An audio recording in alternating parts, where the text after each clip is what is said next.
When something is found to be far more beautiful than its surroundings, it is said to be a diamond in the rough. However, all that glitters is not gold, and some diamonds are rougher than others. This is the story of the Jones diamond, and the family unfortunate enough to have discovered it. We begin today's story in the Appalachian Mountains. No, not the ones you're familiar with. That's more like it. The Jones diamond began its journey as a mass of carbon deep within the Earth's mantle. Now don't ask me how it got there. A star exploded. It was like a whole thing. The intense pressure and temperature of the mantle molded these carbon atoms into a dense lattice formation, creating a network of powerful carbon bonds which formed the Jones diamond's crystalline structure.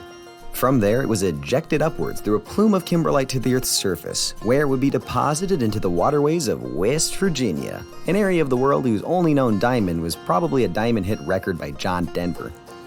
By the year 1928, it's speculated that the diamond came to rest in a creek near the town of Peterstown, West Virginia, where an unknown person found it and left it in a nearby pit used for pitching horseshoes.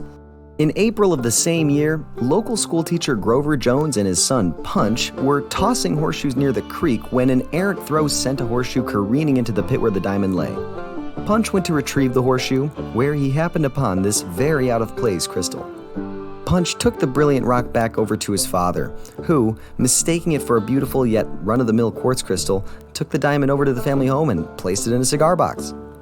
There the diamond would stay, and for the next 14 years its value would remain completely unknown to the Jones family. That is until 1943. Punch Jones, now a grown man, began to have suspicions about the identity of the crystal he and his father had unearthed all those years ago.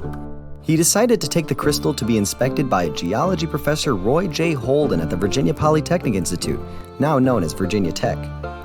To the amazement of everyone involved, he confirmed that the crystal Punch had found was in fact a big old diamond, the largest alluvial diamond ever found in the U.S. as a matter of fact. Alluvial being a fancy way of saying that it was deposited by a river instead of being mined up from the earth like most diamonds. Now, there was no hiding it. The Jones family became famous for their discovery, and the crystal would be dubbed the Jones diamond. This, however, is when the fortunes of the Jones family would take a turn for the worst. Punch donated the diamond to the Smithsonian Museum for safekeeping before being sent off to fight in World War II, and he would never return. The ownership of the diamond would pass on to the rest of his family, and it would be placed into a safety deposit box to gather dust. The family had to endure not only the loss of a son, but also a strange twist of fate that seemed to prevent the family from having female children. Grover Jones would father 16 children, all of them boys, before finally having a baby girl. Whether or not this was a curse placed on the family by the Jones diamond can't really be confirmed, but it did land the family in Ripley's Believe It or Not, which is kinda neat, but I digress.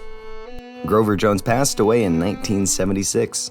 With his death, the family had had enough of the diamond, and they would go on to sell it to the New York-based diamond broker Sotheby's for $76,000, or around $420,000 in today's money. The diamond would later be auctioned off to an anonymous attorney in East Asia, never to be heard from again. Speaking of the diamond and its impact on their lives, family member Grace Jones was quoted as saying that she sometimes wished that they had just thrown the diamond back into the river instead of keeping it. All that we can be certain of is that the Jones diamond proved much more trouble than it was ever worth, and that if it's still out there, there's a good chance that it's probably being used for evil. Want more history content like this? Follow The Good Old Days on all social medias, share the video, and tag a friend who loves history. We'll see you in the next one. Brought to you by ScripTalk, talking prescription labels for the visually impaired.